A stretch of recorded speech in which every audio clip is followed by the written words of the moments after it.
President nabadde naye juzi era bwogenda ku peegi zange ebifaananyi ebiri.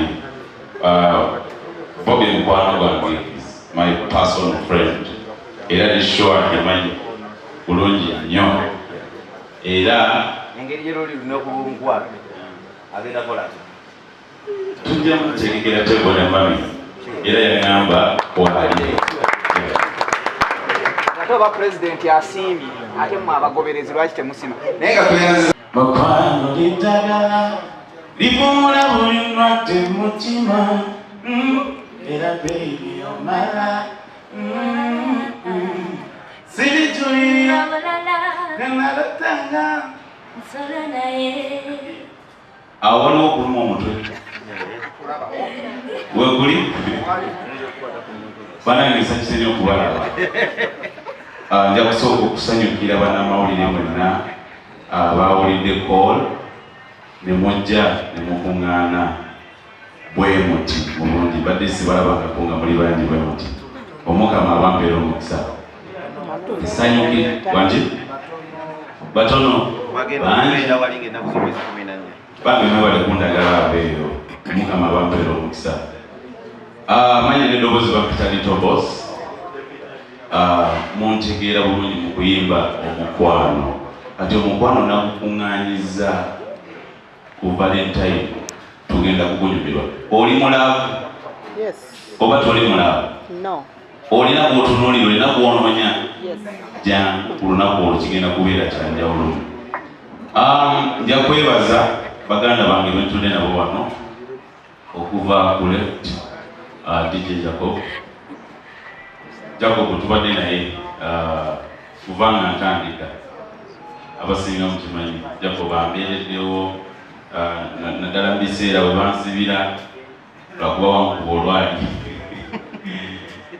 Jacob ntambudde n'abantu bangi nnyo abasinga tebasobodde kubeerawo kubanga twakedde.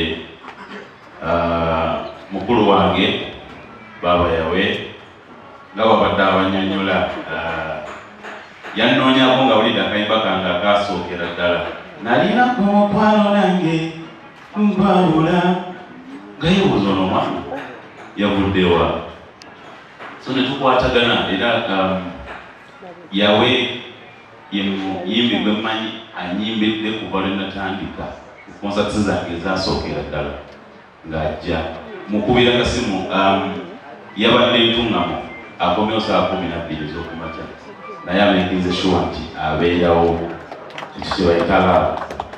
God bless you my brother. Mukulu wange Azizi Azioni.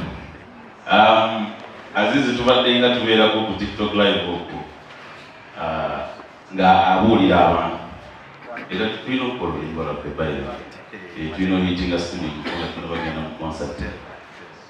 Azizi ono y'omu ku bayimbi benyo bagamba nti nawuliriza nnyo music we era music we ya inspiring nga nange okuyimba kati nze nenemera ku R&B oyo ne bagamba music we yatambula empola music atambula empola eŋŋamba nedda nze nja kumuyimba era abantu ne bakola ki ne bamwagala. So is a big inspiration as well.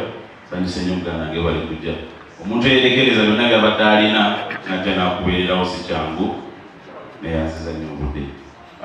Becky we wale kujja.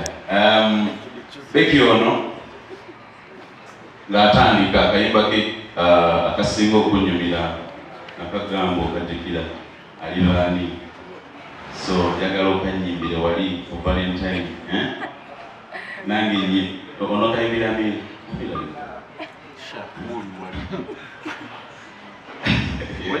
abulaba oyimba nga alina byalowooza mutima gubeerawo abeki webale nnyo okujja werekereza bibadde olina. My elder sister Sophie ono naye abaddewo kuva January naye abaddewo ambeereddewo ne omwana Samugombe muko mwebale nnyo. God bless you too. Chico gaya libutawa Ante yatandise coaching.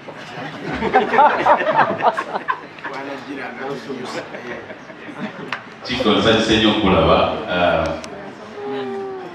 nalinga nkulaba ku lives z'obeerako ku Facebook nga mukuba nnyo music wange ate tubadde ffenna from day one. Ye mukulu wange muyaayo yabadde abaliba webali nyugana nsanyuse okulaba Bobby Brown and Lyto tutambudde ffenna mbaddewo okulwamu namwe mbaddewo okulwange. That's love. Kwebeererawo muganda wange Option Alan sanyuse nnyo okulaba yayise n'omukyala we kanzire ku basponsors banange Mayanja Shamim team ekoze omulimu ogw'amaanyi okukola enteekateeka eno waawo tufunyemu okuteeteganyizibwa naye bakoze kyonna ekisoboka okulaba nti buli kimu tukikwasaganya. So tusuubire mukwano omwereere ebigambo bijja kuba bitono. Nze ndi musajja muyimbi okuyimba kwesinga okutegeera ne bonza okusaba tulo nkuweerawo baya wali nakyabuuza n'otukubiramu ku mwere oli mufuuyi nja kubakubeeramu ku mulere. Waliwo batamanyi nti actually nkuba omulere so ku lunaku olwo ebintu ebyenjawulo biteesetese binyinya bafuuwa mufu So, show your advice a Valentine's love ballad experience for Valentine's Hotel Africana. So, nkowola abagala na bonna oba oyagala mami wo oba sister wo oba brother wo come through on Valentine's tuyimbe omukwano. Abantu bagenda gwa mukwano olwo abagala proposinga enteekateeka we ziri ebimuli baatubadde Glory Flower World wagisotya baki mago bankwe wagize bankwe bonkwe bagenda kutuwa ebimuli kapo enasinga okunyuma n'obuntu obulala nabungi bujja okubeerawo awo. Naye nga Valentine's tuliko Hotel Africana bakowola bonna era neyongedde okubaaniriza badde nsaba tutambule ffenna paka ku lunaku oluli omukama wampera omukisa. Tweyanziza akumazeewo wenna omugwereddemu naye manyi olwaberawo saamugombya wano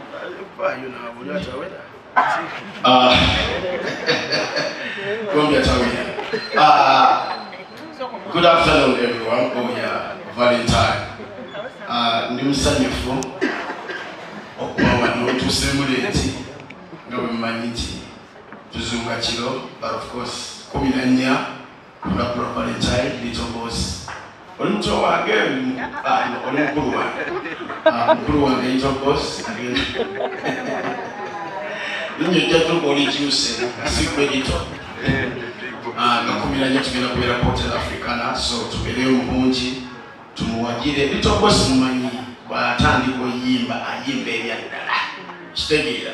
So Lyto boss baziza sioni edi yawe awe batandika oyimba siri ebiri Chosen Becky ono yali abivaako yaddamu Joyce. So tumuwagire ngenda kusomesa 14 Valentines tugenda kubaawo mulungi tujje n'abaagalana polo tweyagale si bwe kiridde. Alhamdulillah. Tweyanziza nnyo tweyanzeege. mbadde nsaba mu ddakiika emu Becky tusooke tulimu wange mbakwalira ne Lyto boss tukwatira yanguwa. When I don't tanga, I sula naye. Sula naye. Bana gomwana, sula naye. Tete mukikubanye badde ddakiika emu. Wabulwadde omanya kitibwa Sophie Gombe byonna byonna nga byogedde abayimbi abakamba abanziziwe ba Lyto boss. tebafulumya nedooza nange engongo wasemba tuyimbira square time naye nga baswiti bwe mumala okwegabirira ebimuli bwe mumala okweraga amapenzi badde nsaba enguudo zonna tuziteeke hotel africana Valentines Day 14 tweraga amapenzi amalala mulabe cream ono yenna atudde wano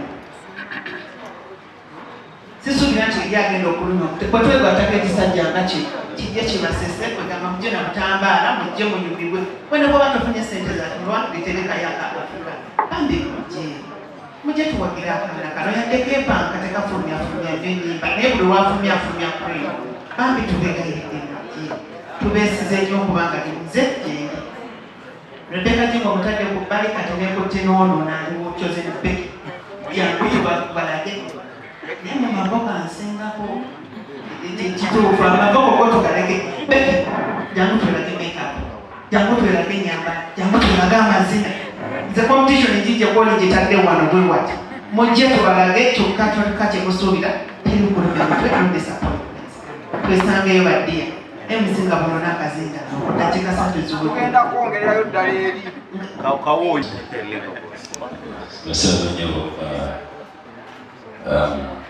I'm chanced and I want to use this opportunity kubanga ate ndi press conference y'omuntu ateyita omuyimbi naye nga temuyimbi ekyo mukiddamu Lyto Boss is a singer, is a musician. Nsooka okulaba Lyto Boss emyaka saasooka mulaba nasooka mumuwulira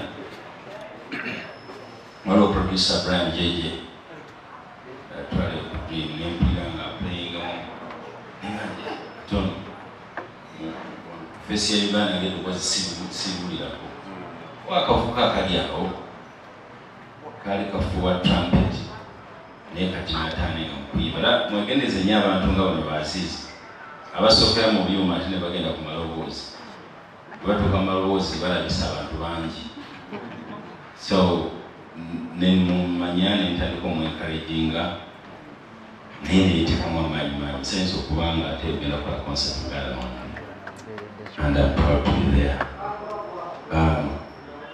Abajja mu concert eno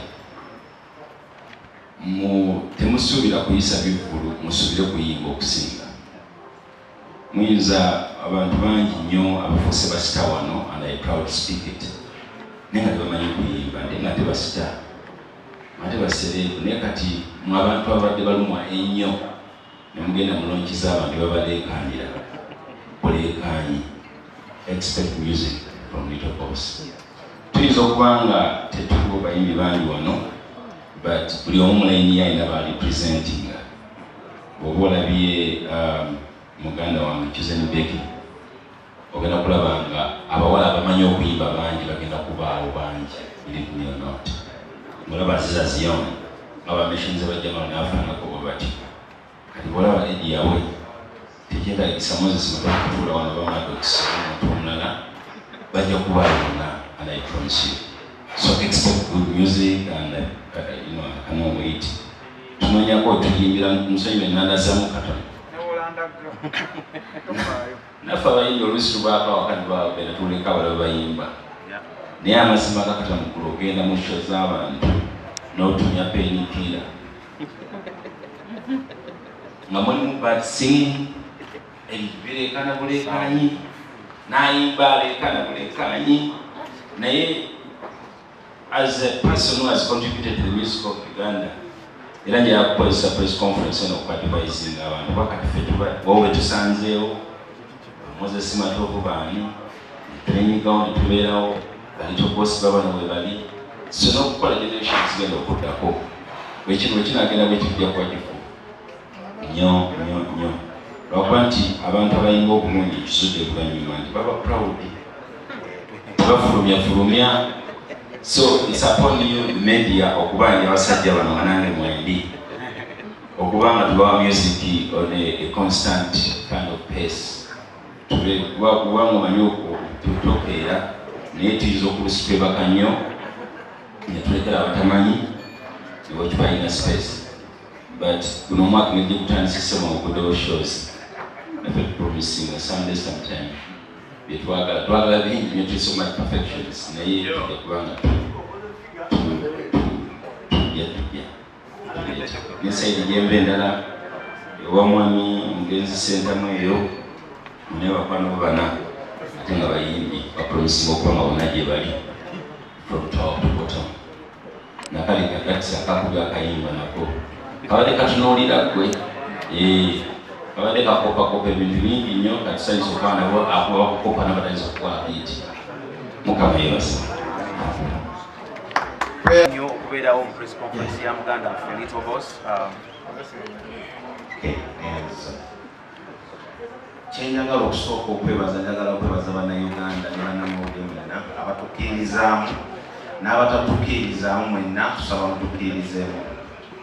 Nze ngenda kulandagamu katini n'esiimu omwaka oguwedde bwe nateekayo konsati yange abasinga obungi basooka timugire ebigambo ebiringa ebikuba oyo kiki kyeyakoze oyo kiki kyatajja kusobola naye mu byonna omuntu kasoobera nga wekkiririzaamu ng'omanyi kiki ky'oli ng'okiteekayo buteesi bisigadde bino birigeraani Katonda.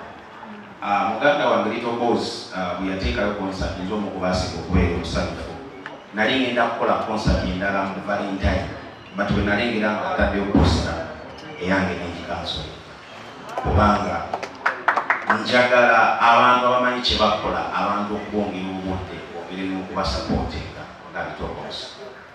Nze omu ku babadde ekyokulabirako nti abantu babeera awo nga bakuyisaamu amaaso naye nga ati abantu abakwagala gye bali bangi. Ku show yange naleeta abantu nga bana abaali surprise be naleeta Jamaa n'ayimba ninga abantu baagala ennyimba ze baziyimba kigambo ku kigambo era ne mbagamba nti guno omwaka era Jamaa bajja kukola show ati ndi musanyufu nnyo nti Lyto boss n'agenda kukola concert ennaku z'omwezi 14 so abantu abaagala music owaddala tubakoowola ng'ennaku z'omwezi 14 ku Africana mujje musapootinga Lyto boss ate nga ebagamba nti owababiri abeera nabaki so mwenakubakola owabadde omuzindaalo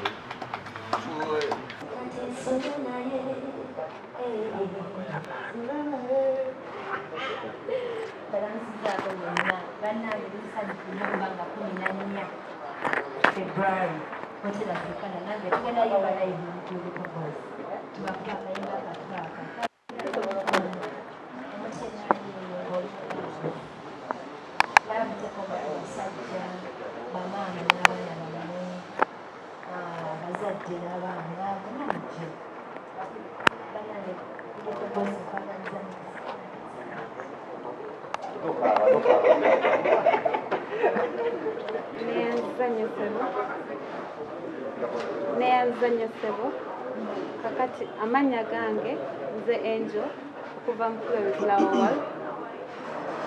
Ensonga lwaki tusazeewo ku sponsoring the Valentine Love Ballad Experience kubanga Lyto boss ayimba ennyimba z'omukwano ate nga we are all about love.